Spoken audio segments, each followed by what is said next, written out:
इस वक्त की एक बड़ी खबर जम्मू से आ रही है, जहां कांग्रेस के नाराज नेता जुटे हुए हैं और अपनी ही पार्टी को नसीहत दे रहे हैं। गुलाम नबी आजाद के सम्मान में आयोजित हुए इस कार्यक्रम में नेताओं ने कांग्रेस के कमजोर होने पर अफसोस जाहिर किया और उसे मजबूत करने के लिए कदम उठाने के लिए भी कहा है। वहीं राहुल गांधी तमिलनाडु में अकेले ही चुनाव प्रचार के लिए निकले हुए हैं। राहुल अगले 3 दिन तक प्रचार करते रहेंगे, लेकिन दूसरी तरफ पार्टी में बदलाव की मांग करने वाले असंतुष्ट गुट के 23 नेताओं में कई नेता गुलाम नबी आजाद के कार्यक्रम में जम्मू में हिस्सा ले रहे हैं। राज्यसभा से रिटायर होने के बाद नेता प्रतिपक्ष का पद खोने के बाद गुलाम नबी आजाद पहली बार जम्मू के दौरे पर गए, जहां तमाम कार्यक्रमों में वो हिस्सा लेंगे। असंतुष्ट कांग्रेस नेताओं के आजाद के कार्यक्रम में शामिल होने को नेतृत्व के सामने शक्ति प्रदर्शन के रूप में भी देखा जा रहा है। एक बार फिर हम देख रहे हैं वो हालात। भारत को कांग्रेस की जरूरत है। ये हालत इसलिए भी बने हैं कि पिछले 1 दशक में कांग्रेस कमजोर हुई है और हमारी आवाज कांग्रेस की सेहत के लिए है, कांग्रेस को मजबूत करने के लिए है। एक बार दोबारा हर सूबे के अंदर कांग्रेस मजबूत हो, नई पीढ़ी के लोग जुड़े। हमने अच्छा वक्त देखा है कांग्रेस का। हम नहीं चाहते कि जैसे जैसे हम लोगों की उम्र बढ़ती है हम कांग्रेस को कमजोर देखें। और इस देश की जो राजनीतिक लड़ाई है वो जम्मू से नागपुर तक लड़ी जाएगी। हम में से कोई ऊपर से नहीं आया, खिड़की रोशनदान से नहीं आया, दरवाजे से आए हैं, चल के आए हैं, छात्र आंदोलन से आए हैं, युवक आंदोलन से आए हैं। यह अधिकार मैंने किसी को नहीं दिया कि मेरे जीवन में कोई बताए कि हम कांग्रेसी हैं या नहीं हैं। गुलाम नबी आजाद साहब कांग्रेस पार्टी के ऐसे नेता हैं जो हर प्रदेश के हर जिले की जमीनी असलियत को कांग्रेस को जानते हैं। क्या कांग्रेस की असलियत है, कहां है, सब ना तो नेता लोगों के साथ इनका गहरा संबंध है। और जब हमें ऐसा लगा कि पार्लियामेंट को गुलाम नबी आजाद को आजाद कर रहे हैं तो हमें दुख हुआ। ये सच्चाई की बात है। हमें वहां बैठे बैठे बहुत दुख हुआ। हम नहीं चाहते थे कि गुलाम नबी आजाद साहब को पार्लियामेंट से आजादी मिले। और मुझे तो इस बात की समझ नहीं आई कि इस अनुभव को कांग्रेस पार्टी इस्तेमाल क्यों नहीं कर रही। हम सब गांधी ग्लोबल फैमिली के बुलावे पर इस ऐतिहासिक बंदरों के शहर जम्मू में एकत्रित हुए हैं। अगर हम कांग्रेस की बात ना करें तो गांधी की बात अधूरी रह जाती है। और उन्हीं इरादों के साथ में आज लोग कहते हैं G23, मैं कहता हूं गांधी 23। महात्मा गांधी जिसके विश्वास के साथ में, जिसके इरादों के साथ में, जिसकी सोच के साथ में इस देश का आईन बना, संविधान बना, आज उसको लेकर चलने के लिए कांग्रेस के लोग मजबूती के साथ तैयार हैं। ये G23 कांग्रेस की मजबूती चाहती है। गुलाम नबी आजाद ना तो राजनीति से रिटायर हुए हैं और ना कभी पार्लियामेंट से आजाद होंगे। ये तो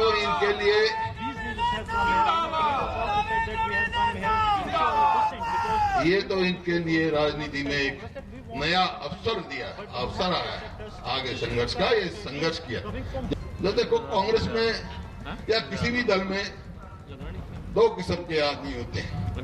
हमारी पार्टी में भी 2 किस्म के आदमी हैं। कुछ तो कांग्रेस पार्टी में है, कुछों के अंदर कांग्रेस है, तो गुलाम नबी तो उनमें से एक है जिनके अंदर कांग्रेस है। ये लड़ाई हमने लड़नी है। इस जम्मू कश्मीर में हमारे साथी पार्लियामेंट में लड़ेंगे और हमने देश के अंदर भी लड़ाई लड़नी है कांग्रेस को मजबूत करने के लिए, क्योंकि कांग्रेस ही एक रास्ता, एक पार्टी है जिसमें सब धर्म के लोग, सब जातियों के लोग और सब प्रांतों के लोग समा सकते हैं। हमारा दिल इतना बड़ा वसी है जहां हम जात पात के नाम पर, धर्म के नाम पर इंसाफ नहीं बांटते हैं, बल्कि जिसको जरूरत है इंसाफ मिलने की उसको इंसाफ देते हैं। वो लड़ाई हमारी पार्लियामेंट के अंदर और पार्लियामेंट के बाहर, और एक मजबूत कांग्रेस पार्टी ही वो कर सकती है। कांग्रेस के ये वरिष्ठ और असंतुष्ट नेता, जिन्हें G20 के नाम से जाना जा रहा था, जम्मू में इकट्ठे हुए हैं और उन्होंने नसीहत कांग्रेस को दी है कि वो अब वक्त रहते ही और संभले, पार्टी को मजबूत किया जाए। अनुराग ढांडा हमारे सहयोगी दिल्ली में इस वक्त मौजूद हैं, लेकिन जम्मू में पवन शर्मा। पवन, दरअसल इतने वरिष्ठ कांग्रेसी नेताओं का एक जमावड़ा लगा है, अपनी ही पार्टी को वो नसीहत देते नजर आए हैं। किस मकसद से वहां ये एकजुट हुए थे और क्या सार निकला उनके इस सम्मेलन का? प्रशांत, इस सम्मेलन में जो गांधी ग्लोबल सोसाइटी की ओर से बुलाया गया था, जिसमें गुलाम नबी आज़ाद के साथ साथ कपिल सिब्बल, आनंद शर्मा, मनीष तिवारी, भूपिंदर सिंह हुड्डा, बहुत बड़े नेता राज बब्बर, ये सब लोग जम्मू पहुंचे हुए हैं। और ये सभी ये एक ऐसा खेमा है जो कांग्रेस को, जो कमज़ोर कांग्रेस को बोल रहे हैं कि हम इसको मजबूत करेंगे। तो कहीं ना कहीं इन सभी नेताओं की जो बयानबाजी है, जो भाषण जहाँ पर हो रहे हैं, उसमें साफ दिख रहा है कि इन सभी नेताओं के अंदर एक रोष है कांग्रेस के प्रति। कहीं ना कहीं एक गुलाम नबी आज़ाद के जब राज्यसभा से रिटायर होने के बाद उनको दोबारा से राज्यसभा में नहीं लाए जाने का भी कहीं ना कहीं इनके चेहरे पर वो दिख रहा है कि उनको क्यों नहीं लाया गया। यही कारण है कि जम्मू में जहां जहां पर भी इनके पोस्टर लगे हैं सभी नेताओं में, उसमें राहुल गांधी और सोनिया गांधी का कोई भी पोस्टर नहीं दिख रहा है। गुलाम नबी आज़ाद के साथ साथ कपिल सिब्बल, जहाँ बाकी नेताओं के पोस्टर जरूर दिख रहे हैं, लेकिन राहुल गांधी और सोनिया गांधी का पोस्टर में कहीं भी जो पोस्टर है उसमें फोटो नहीं है और कोई अलग से भी पोस्टर उनका नहीं लगाया गया है।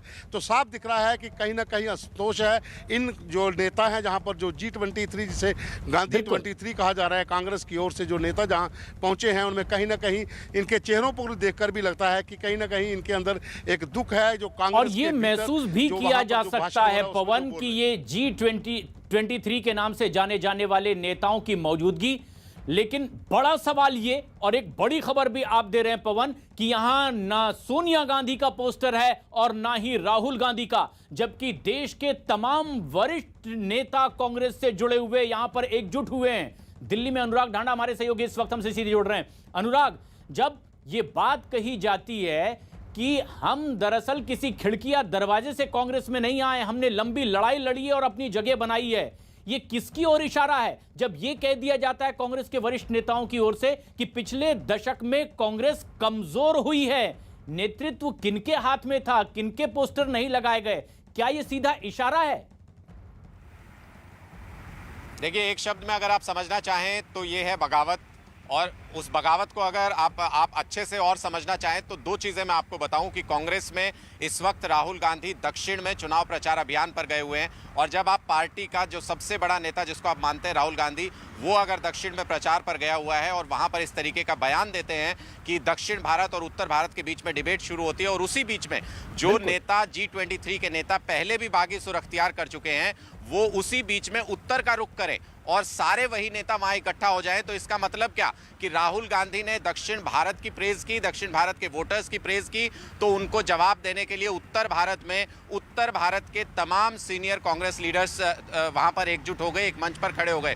भूपेंद्र हुड्डा कहां से आते हैं? हरियाणा से आते हैं। मनीष तिवारी कहां से आते हैं? पंजाब से आते हैं। उसी तरीके से आप जो तमाम जो नेता वहां पर मौजूद थे, कपिल सिब्बल दिल्ली से आते हैं, आप जो आज़ाद साहब हैं वो कहां से आते हैं? जम्मू कश्मीर से आते हैं। तो एक तरीके से उत्तर भारत की सीनियर लीडर्स की पूरी गोलबंदी, और उसमें ये बताने की कोशिश कि कांग्रेस जो आप कहते हैं वैसे नहीं चलेगी, उसके ऑपोजिट उसको एक लाइन देने की कोशिश कांग्रेस के पूरे मंत्र को, और साथ ही ये भी बता दिया कि अगर राहुल गांधी के समर्थक मीटिंग्स में लगातार ये कहते रहे हैं कि रिटायर होने का वक्त आ गया है, तो आज ये भी बता दिया कि हम रिटायर नहीं हुए हैं और अभी भी हमारे अंदर वो ताकत है, हम सीधे दरवाजे से आए हैं, कहीं चोर खिड़की से नहीं आए हैं। तो एक तरीके से निशाना साध रहे थे राहुल गांधी के समर्थकों पर। और यही बात वहां वरिष्ठ नेता कहते भी नजर आए हैं अनुराग। जब हुड्डा को मौका मिला मंच से कहने मिलने का, तो उन्होंने ये साफ कह दिया कि आजाद न सियासत से आजाद होंगे, न हम उन्हें होने देंगे, बल्कि ये लम्हा तो एक नया मौका है।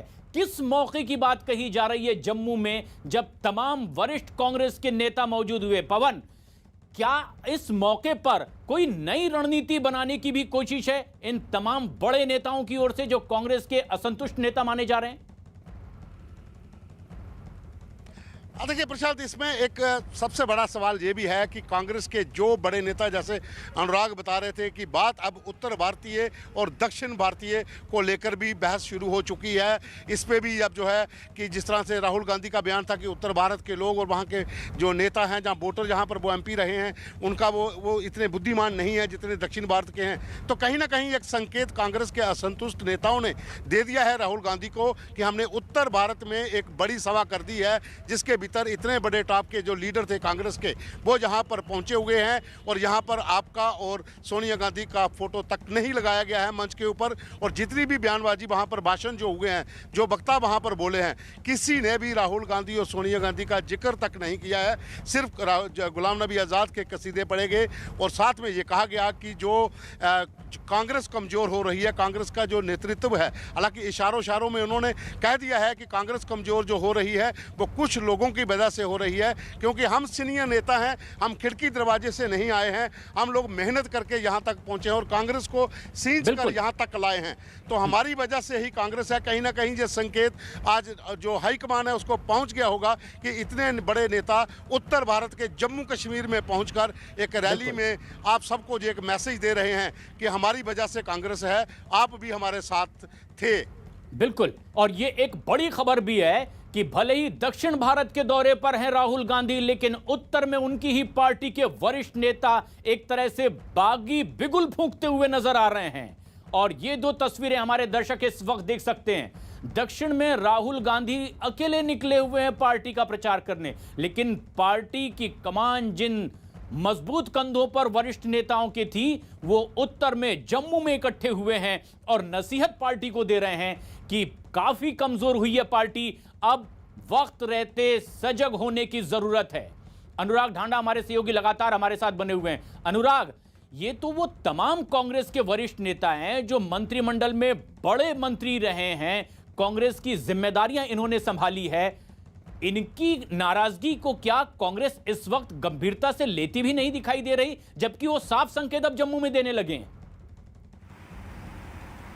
देखिए, आप इसको इस तरीके से भी समझ सकते हैं कि इन तमाम नेताओं ने मांग की थी कि कांग्रेस के अंदर चुनाव होने चाहिए और चुनाव में जो जीत करके आए वही लीडर कांग्रेस पार्टी को चलाए।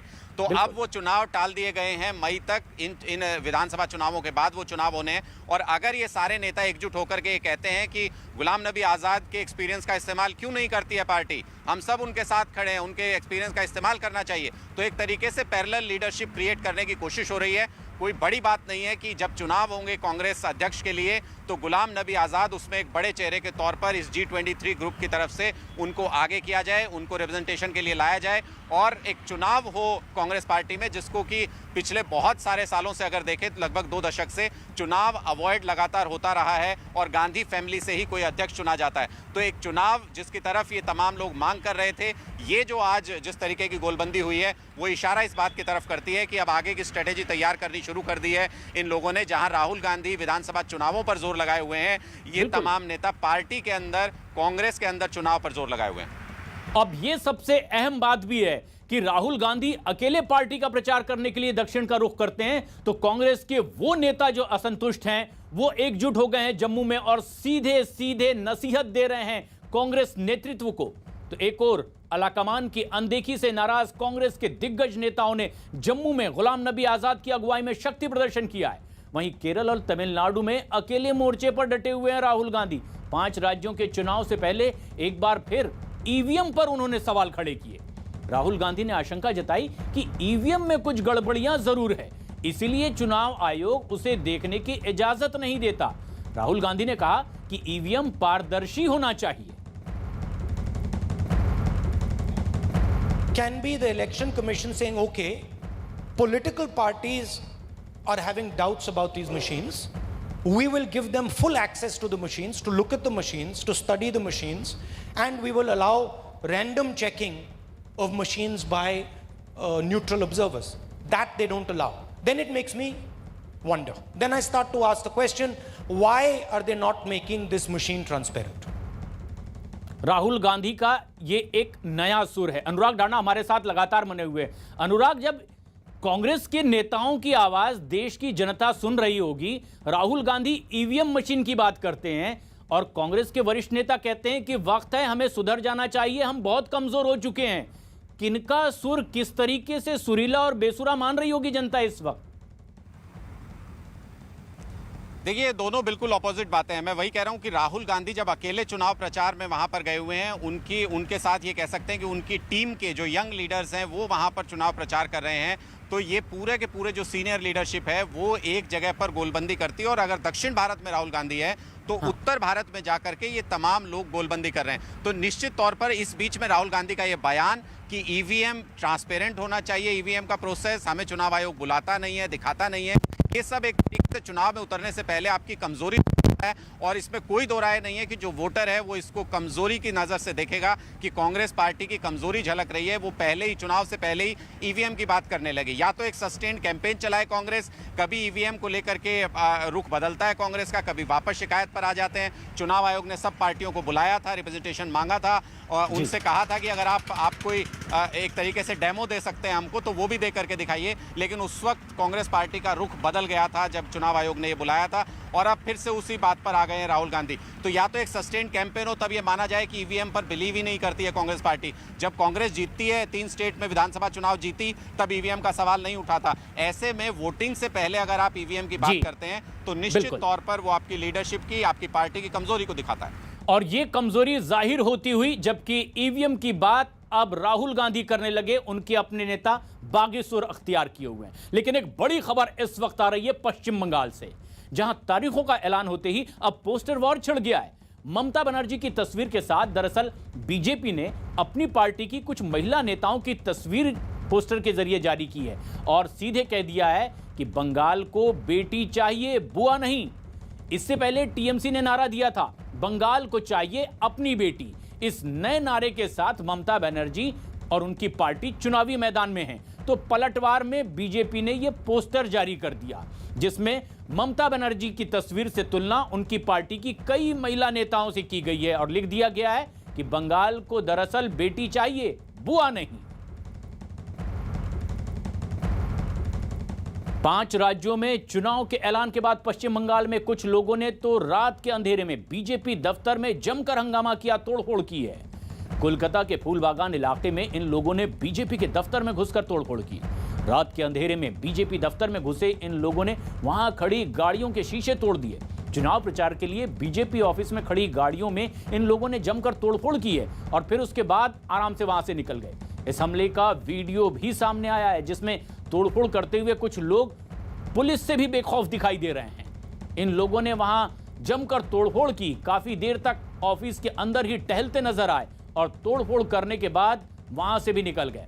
बीजेपी नेताओं ने अब टीएमसी पर बड़ा आरोप लगाया है कि उनके दफ्तर में गोडाउन में खड़ी उनकी इस गाड़ियों में तोड़फोड़ करने वाले और चोरी करने वाले दरअसल टीएमसी के नेता और कार्यकर्ता हैं।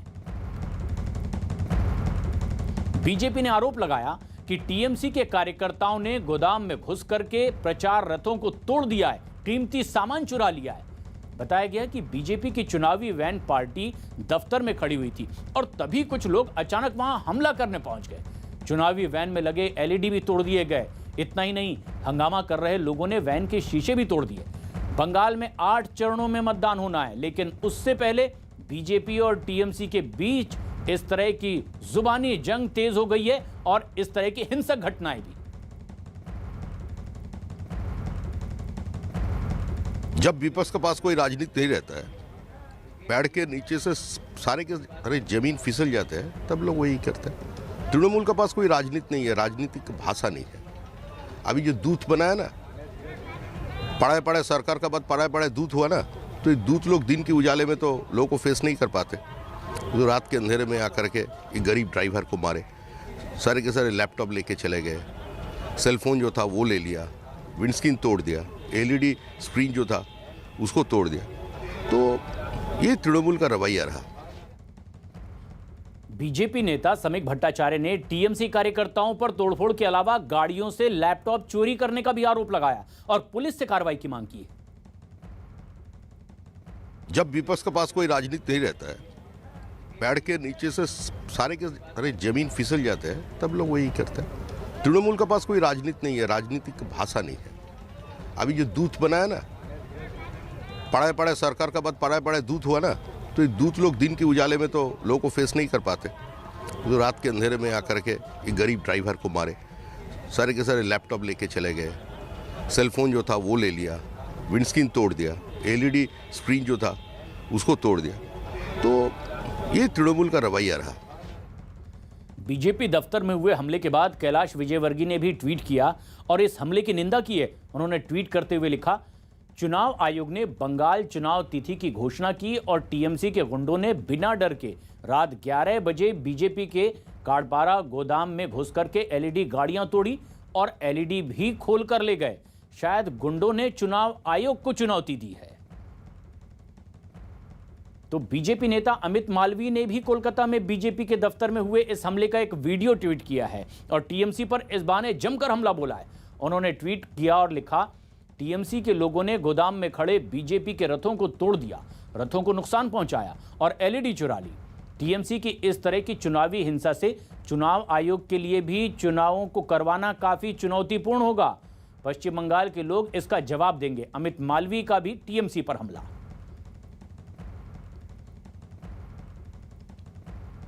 बच्चे चाहें तो देश बदल दें, बच्चे चाहें तो एक नई दुनिया बना दें। ऐसे कुछ अद्भुत यंग जीनियस के साथ नेटवर्क 18 दिखा रहा है एक अनोखा शो, बायजूस यंग जीनियस। आज शाम 7 बजे न्यूज 18 इंडिया पर देखिए हरियाणा की जान, देश की शान, 14 साल की टेबल टेनिस चैंपियन, रोहतक में रहने वाली सुहाना सैनी अंडर 15 में देश की नंबर 1 टेनिस खिलाड़ी है। पूरी दुनिया में उसकी रैंकिंग भी 22 नंबर पर है। सुहाना अब तक 39 राष्ट्रीय और 29 अंतर्राष्ट्रीय मुकाबले जीत चुकी है, जिसमें यूएस ओपन से लेकर के साउथ एशिया जूनियर कप तक शामिल हैं। सुहाना ने 6 साल की उम्र से ही खेलना शुरू कर दिया। राष्ट्रीय स्तर की खिलाड़ी, उसकी मां ही उसकी गुरु भी है।